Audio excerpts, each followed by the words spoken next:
يقول أخو خالد المجروح زاد الألم، والضيق والهم خلاه وأني فقدت الكلام.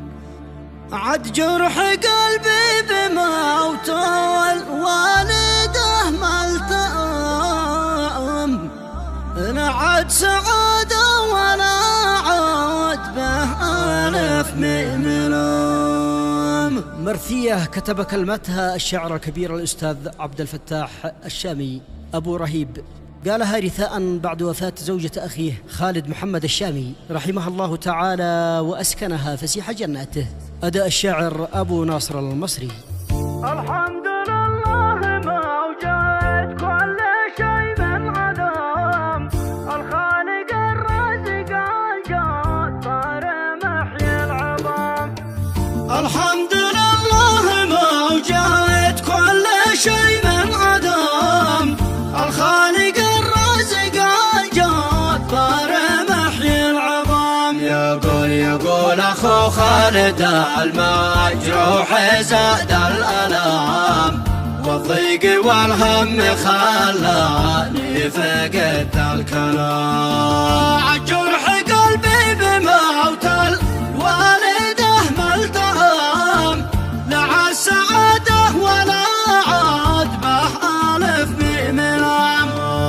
أبو رهيب استكى بدم من العين دام، مجروح والجرح دامي والمكاوي جسام.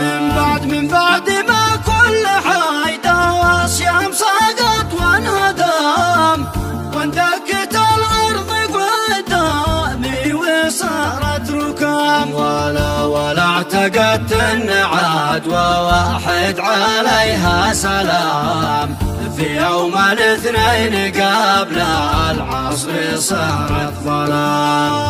أعجبني الموقف المؤلم جعل له عجام، يدمر الكون في لحظة وهدى اللكام. حجم الخسارة كبيرة سرحتنا قطام، ودمرت منطقتها وكانت تدمير تام. وتم خلدون بنت الجود بنت الكرام، حطم وزلزل بمفعوله كيان الكرام. وغير الحال واصبحنا بحيرة وهام، فطن محمد من أمه قبل وقت الفطام.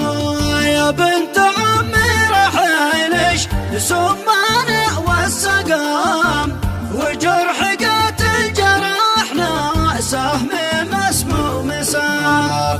ما كنت متوقع اللي صار فجأة وتام، ولا توقعت خالص قبل شهر الصيام. فارق الأخت ذي فقدانها كم وكم، سبب لنا وجعل أنت وشفى مدى ألف عام. أعلن حدادي ونعكس بيراقي والعلام، وحن وابكي مع الطفل الرضيع الغلام. أصبح بقلبي محمد ذي يتم وافتطام، يا روح عمك تراني ما عاد أقدر تنام. ولا عاد أقدر تقاوم ضاقي قلبي ورام، محزون مهموم ضانك يا رفيع المقام. يا خالد تحمد الباري على ما حكام، واصبر على ما أصابك بافتقاد المدام. اشتد لمنعك اشتد ما عاد فايدة للندام، يا حيد أخوك احتزم فينا وشد الحزام. فوق الجميع احترامك يا أخي المحترم، عند أخوتك لك مكانة عالية واحترام.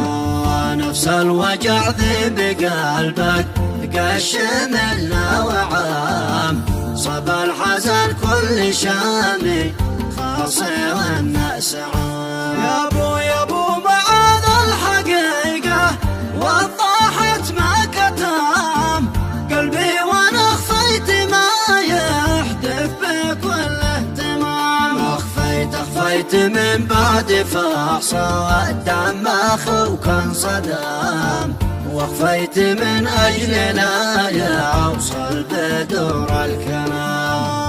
وزادني هم فوق الهم كربة وغام، هذا المرض تخلخل روحها والعظام.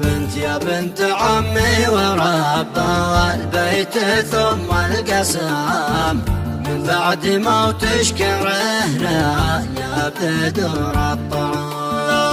لا أختنا بنت لا ولا بنت عام، مثلش ولا بن لاقي مثلش انتي حرام. والله لو نقلب الأرض والعالم وكل الأمم، ما بنلاقي مثلش يا ذهب بالجرام.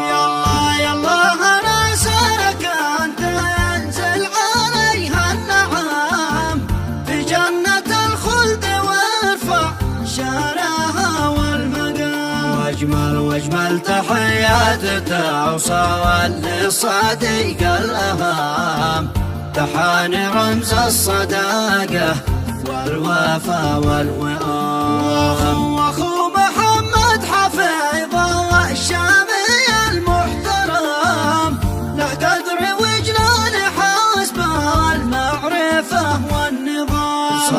صلوا عدد ما يطوف والحاج حول الحرام، أزكى صلاتي على نور الهدى والسلام.